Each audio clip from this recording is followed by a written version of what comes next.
Welcome to episode 28 of 10,000 Africans podcast. I'm your humble host, JD Tarpet.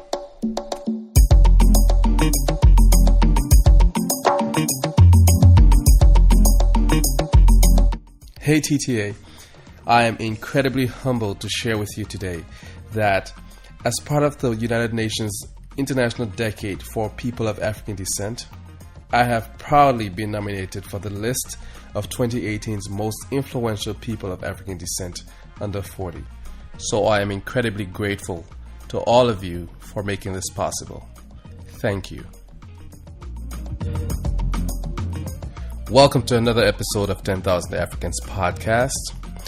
If this is your first time, I encourage you to listen to this, but also go back and download previous episodes. If you're a regular listener, thank you for coming back. Today on the show, I have Ashley Akuna. She is the host of the amazing Grapevine TV.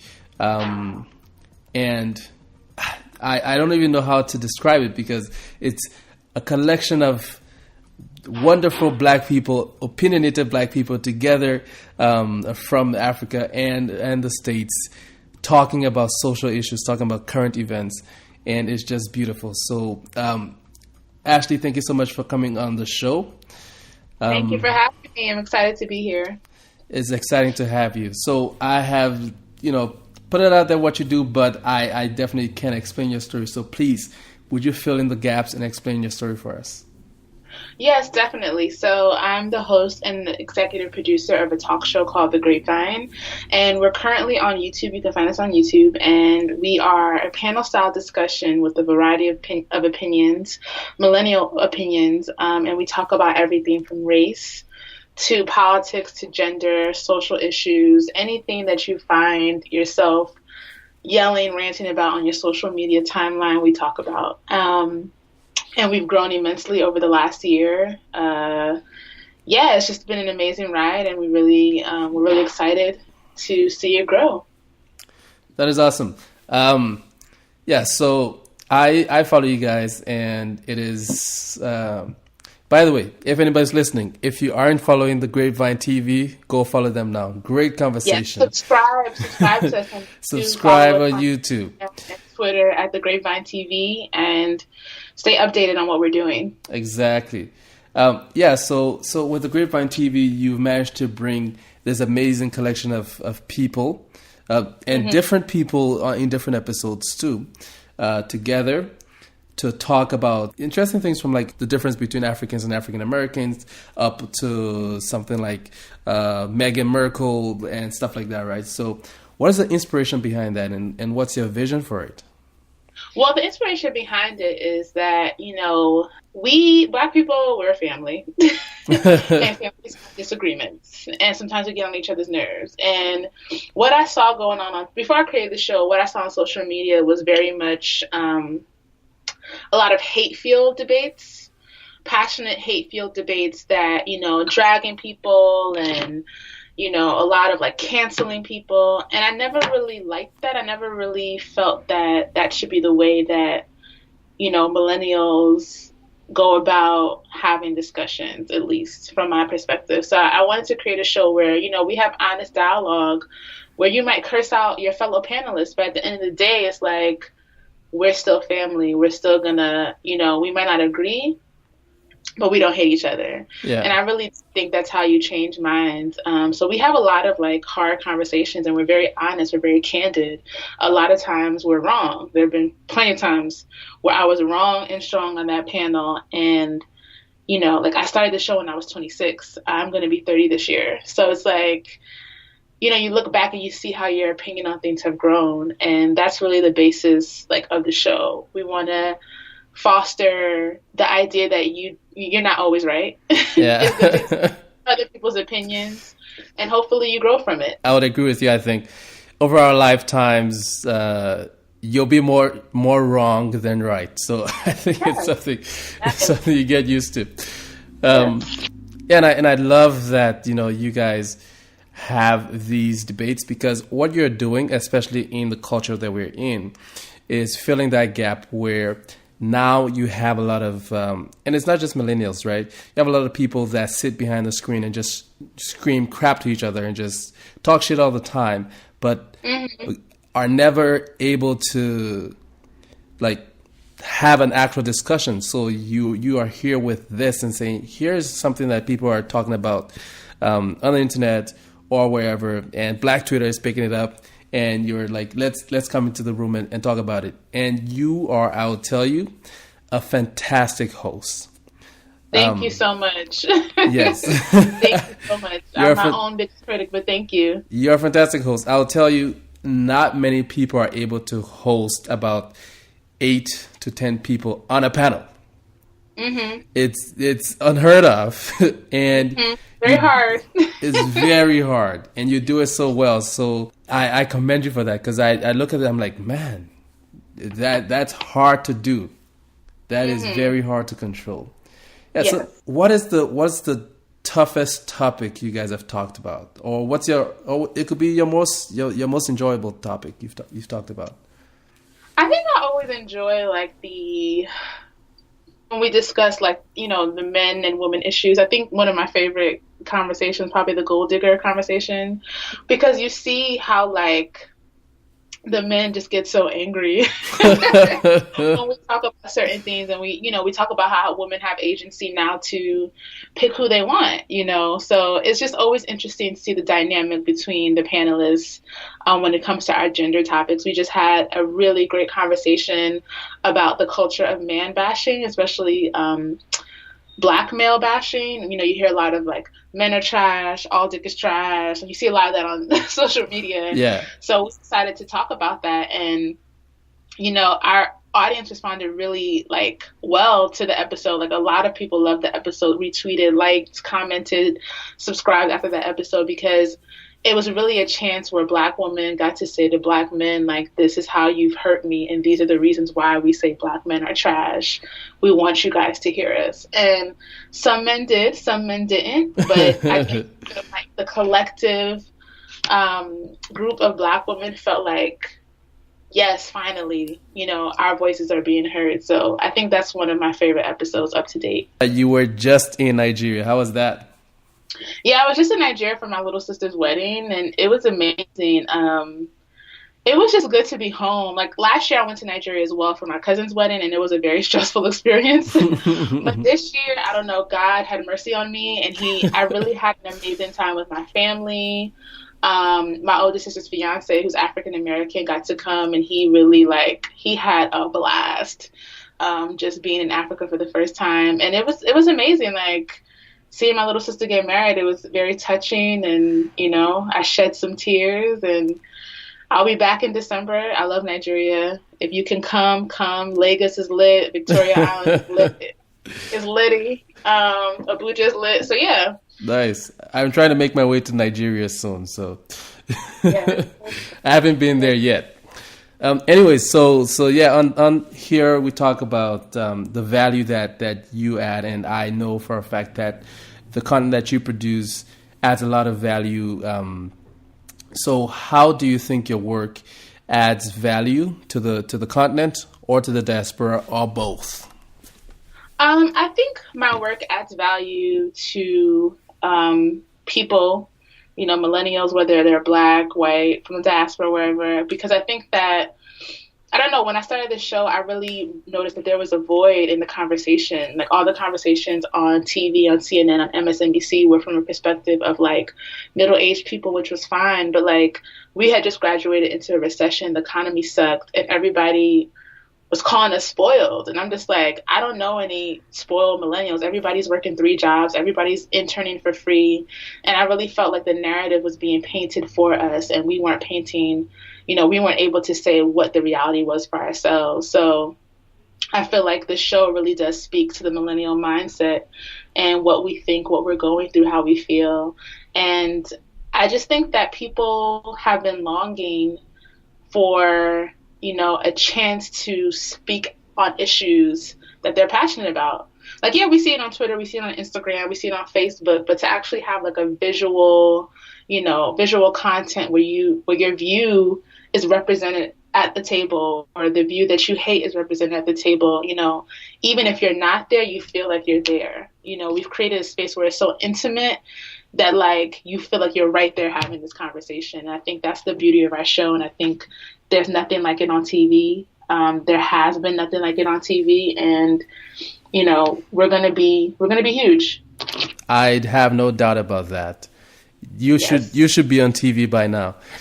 Yes, we will be on TV. That is awesome. That is awesome. Yeah. So running this show, and being in New York, which is such a fast-paced city, every time I'm there, I get lost.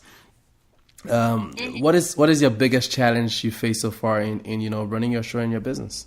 I think like any creative who is self-funded, I'm self-funded right now, so that means I pay for everything myself. I would say that I've spent over $40,000 in total on the Grapevine over the years.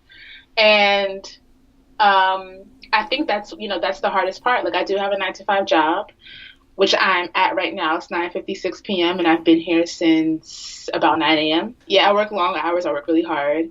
So it's like 9 to 9. Yeah. I work really hard. So the balance is definitely working a 9-to-5, or in my case, a 9 to 9, and then still having time for your passion projects. And, New York is a city where everybody's grinding, everybody's hustling. And like, I really do believe that if you can make it here, as cliche as it sounds, you can make it anywhere. So that grit, that hustle, it's hard to consistently have that. So you have to be self-motivated. You have to like make sure that you're checking yourself, and you're not procrastinating, and you're really like focused. So it's hard when you have a 9-to-5 doing stuff like this. That is true. Yeah, it's very tough. Very tough. This is hard to do, but you're driven by something. Mm-hmm. What is it that drives you? I've always been like, I don't know, I've always liked listening to other people's opinions. And like, I was the girl in middle school, like in the cafeteria, like asking people to do polls on what they thought about something. I was the girl running home to like watch Oprah, and I've just always had a passion for opinion, storytelling, and I can't see myself doing anything else. It's what I love to do. It's what I was put on this earth to do. I will succeed. And I think God just put something in me to do this, and I have to see it through. I vibe with you. And I think, you are doing it so right, because like I said, you watch the show, it's so well coordinated, and you are thinking, how is she doing this? Coordinating 10 people at a time, to have an actual good discussion where they're not like talking over each other. And you know how we Africans do, we'll be shouting and just like talking. And that's what we do, right? But you coordinated so well, so I think you're made for this. If you're enjoying this episode, please go to iTunes and subscribe, rate, and review the show. And then send it out to your friends to help us continue to grow.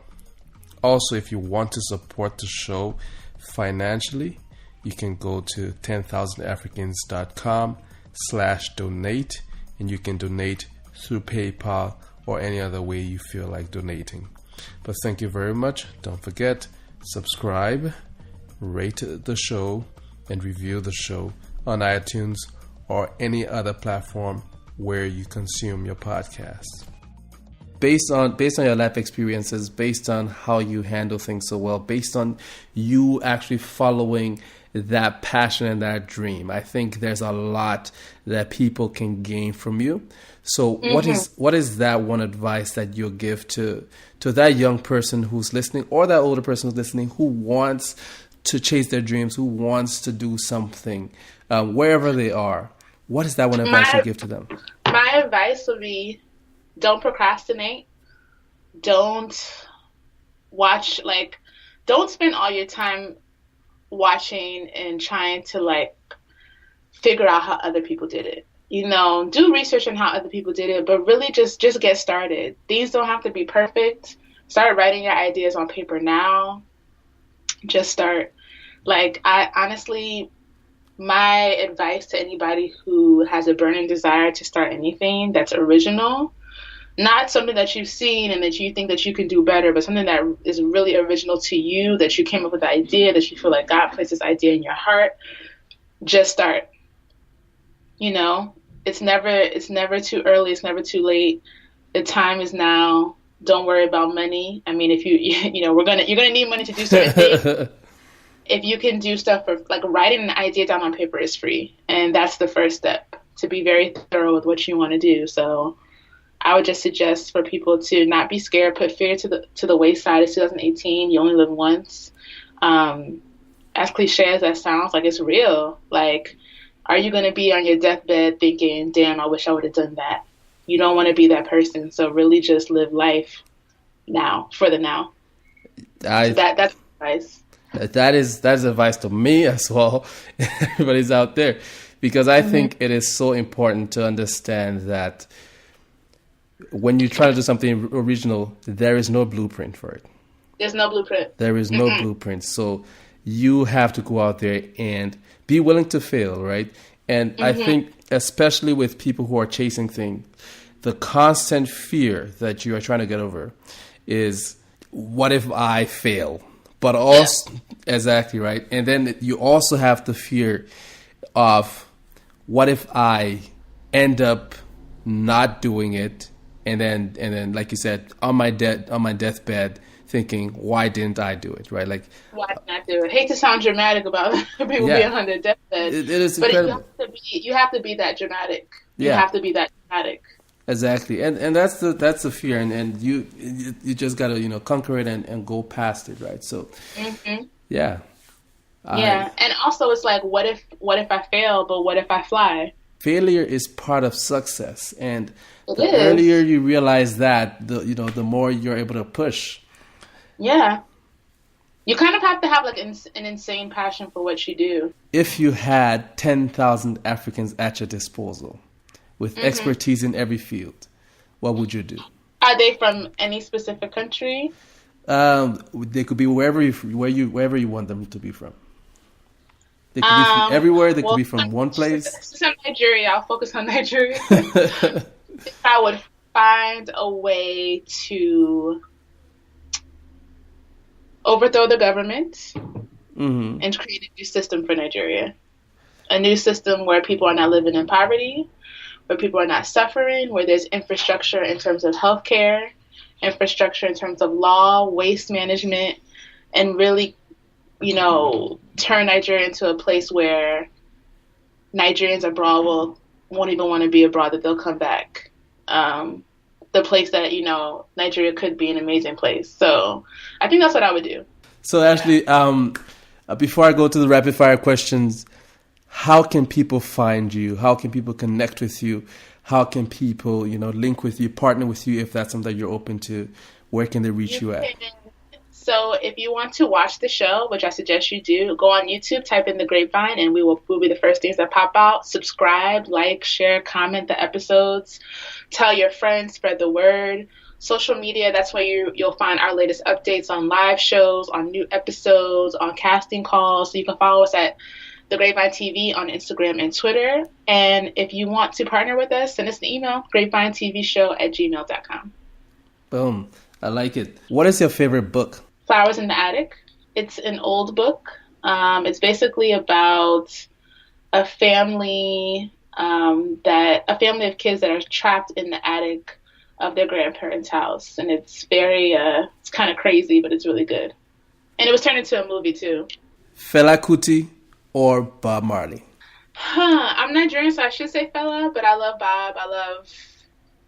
I don't know. I just love his legacy. I love what he stood for. I love what Fela stood for too, but I think I listen to more Bob Marley.